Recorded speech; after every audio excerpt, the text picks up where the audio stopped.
Ողջույն, դե ինչ շարունակենք մեր փոքրիկ վիդեո դասերը եւ այս անգամ փորձենք հասկանալ, թե ինչպես ցանկացած տեքստ կամ պատկեր կարող ենք դնել ցանկացած մակերևույթի վրա մաս առաջին։ Դե ինչ գնացինք, ես ձեզ ցույց տամ։ Որպես օրինակ վերցրել եմ այսպիսի մի լուսանկար, առաջին քայլով եկեք աղջկան ֆոնից առանձնացնենք։ Դրա համար արդեն գիտենք select subject-ի օգնությանն ենք դիմում եւ հավելյալ select and mask-ի կարիք չկա այս դեպքում, ուղղակի control կամ command J-ով, նայած ինչ ենք օգտագործում, աղջկա հատվածը տեղադրում ենք առանձին շերտի վրա։ Կարող ենք ստուգել, արդեն ունենք։ Վերցնում եմ տեքստ գործիքը եւ եկեք գրենք օրինակ street fashion։ Չգիտեմ ինչի նորից նույն տառատեսակով եմ գրում, ինչ նախորդ անգամ։ Գրեցինք ինչ-որ տեքստ։ Հիմա մենք պիտի իրան սարքենք հեռանկարային, այսինքն ճիշտ հարթության վրա պիտի տեղադրենք։ Այսինքն միայն այսպես դնել շերտերի մեջտեղը բավարար չէ, ինքներս էլ ենք հասկանում։ Որպեսզի այս ամեն ինչը շատ ճիշտ անենք,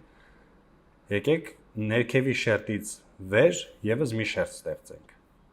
Այս շերտի վրա գնանք filter եւ ընտրենք vanishing point։ Vanishing point-ը մի առանձին պատուհան է, մի առանձին գործիք է, որտեղ հնարավորություն ունենք տարբեր հարթություններ նշել կամ նկարել ինքնուրույն։ Այսպես եկեք նկարենք այս հարթությունը։ Ունենք այդ հարթությունը, սեղմենք OK։ Նորից ակտիվացնենք մեր տեքստի layer-ը,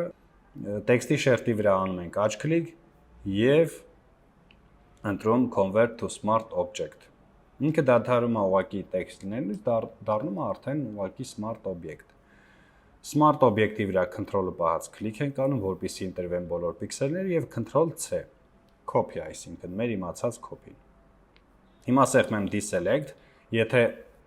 ձեր Photoshop-ը մի քիչ ավելի հին է ու չունեք այս պատուհանը, ուղղակի սեղմեք control կամ command D, նայած Windows եք օգտագործում թե Mac։ Ու այս շերտը էլ ինձ պետք չի իրար սարքեմ անտեսանելի։ Նորից գնամ layer 2-ի վրա եւ նորից գնամ filter ու vanishing point։ Ես ունեի արդեն այս հարթությունը նկարած, այստեղ ինձ մնում է ընդամենը control V-ով այն ինչ որ copy ենք արել այն հատվածից տեղադրենք այստեղ։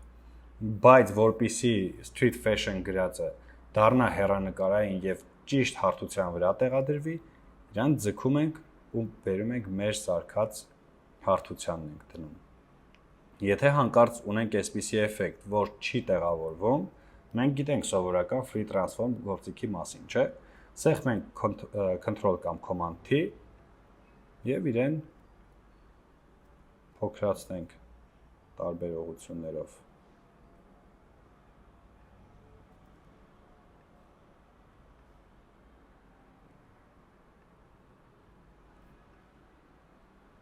Տեսեք ինչ սիրուն միանգամից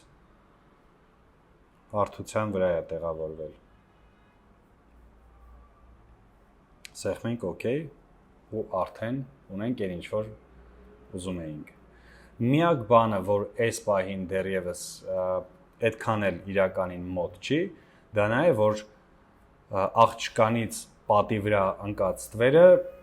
չի երևում մեր տեքստի վրա։ Իսկ դա ցույց տալու համար ուղղակի տեքստի շերտի վրա կրկնակի քլիկով բացում ենք layer style պատուհանը, գալիս ենք ամենաներքևը եւ underlaying layer սանդղակի վրա alt-ը պահած սև սանդղակի աջ մասը ձգում ենք այնքան ժամանակ, մինչև որ հայտնվեն բոլոր քարերի այդ կարերը ու ստվերները։ Մոտավորապես այսպիսի մի վիճակ։ Եկեք նայենք առաջ եւ հետո, մենք սրա փոխարեն ունեցանք սա։ Դե ինչ, այս մի վիդեոյի համար էլ այսքանը, կարծում եմ հեշտ էր, ընդհանրապես դժվար չէր ու շատ արագ ստացվեց։ Առայժմ չմոռանաս բաժանորդագրվել։